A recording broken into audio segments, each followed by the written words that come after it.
Election commission ఒక ఉత్తర్వులు ఇచ్చింది, వాలంటీర్ వ్యవస్థని వాలంటీర్ని ఇన్వాల్వ్ చేయొద్దని. Okay fine. మరి వాళ్ళు కడుతున్న వాళ్ళు ఇస్తున్న పెన్షన్ కూడా పంచొద్దని చంద్రబాబు నాయుడు వచ్చి మరి తెలుగుదేశం పార్టీ పిటిషన్ పెట్టి వాళ్ళతో చేయకపోతే ఈ నెల పెన్షన్ ఎవరు ఇస్తారు? వాళ్ళు తెచ్చుకోవాలి.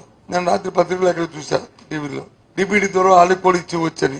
Yes ఇచ్చేవచ్చు, correct కాదన్ను. కానీ ఇవ్వాలంటే మరి బ్యాంక్ అకౌంట్లు వాళ్ళ తాలూకా ఇన్ఫర్మేషన్ వాళ్ళకి కావాల్సిన అవసరాన్ని రావాలి కదా. రావాలంటే ఈ 1వ తారీఖు రేపటికి ఎల్లుండి కల్లా అవుతుందా?